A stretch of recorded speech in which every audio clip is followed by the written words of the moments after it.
Joy, ఈ ఫీల్డ్లో ఎవరికి లేని ధైర్యం నీకుంది.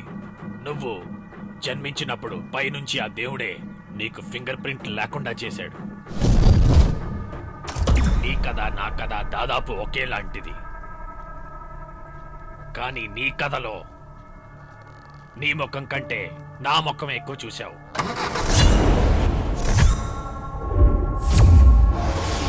ఒక సంవత్సరం క్రితం నీ జీవితంలో జరిగిన సంఘటనలు నా జీవితంలో కూడా జరిగాయి.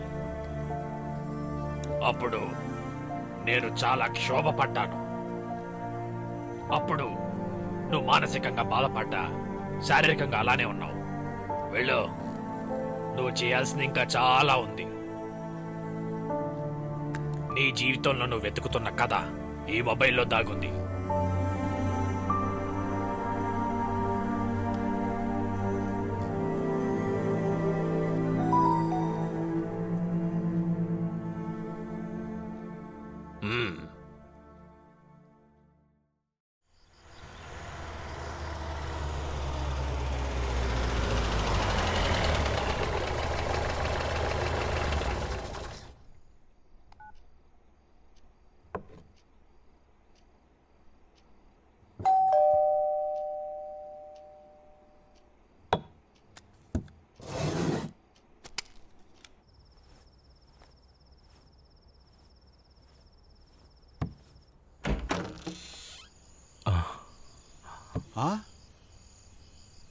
నువ్వా?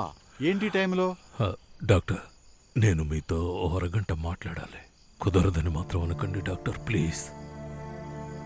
రా.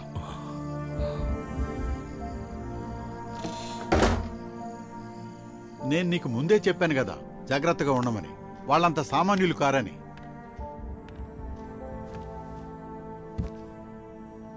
నేను సడన్గా వేరే పని మీద వెళ్ళాను. ఆ అమ్మాయి ఏం చెప్పిందో నాకు అర్థం కాలేదు.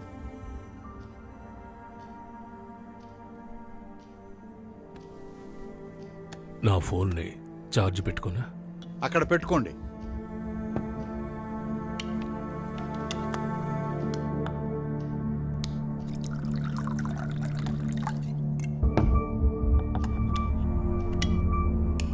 ఇదిగో ఇది తాగు, టెన్షన్ అంతా పోతుంది. ఇప్పుడు చెప్పు, మళ్ళీ నీకేమైంది?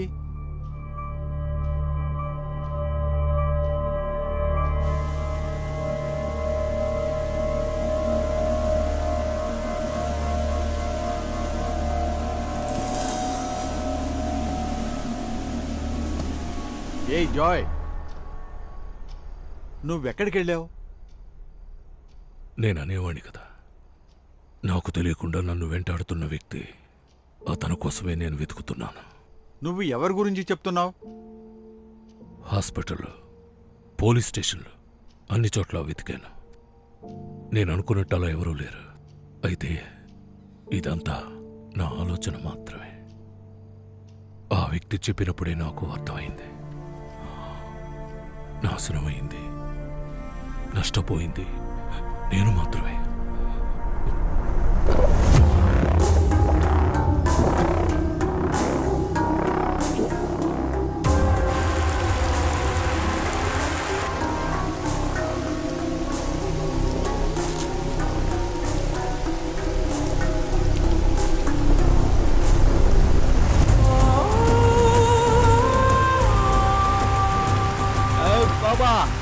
ఎక్కడికి వెళ్ళొస్తున్న టైంలో? అది కాలేజీ ఫంక్షన్కి వెళ్ళొస్తున్నానన్నా. ఆటో మధ్యలో ఆగిపోయింది. నాన్నకు ఫోన్ చేస్తుంటే తీయటమే లేదు. అవునా? సరే బండి ఎక్కు. మీకు తెలిసిన వాళ్ళేనా? మా నాన్న వాళ్ళ ఫ్రెండ్సే. నేను సాయం కావాలా? వద్దు సార్, మా ఫ్రెండ్ కేబుల్ తీసుకొస్తున్నాడు, రిపేర్ చేసుకుని మేము వెళ్తాం. అంతా ఓకే కదా? Okay sir.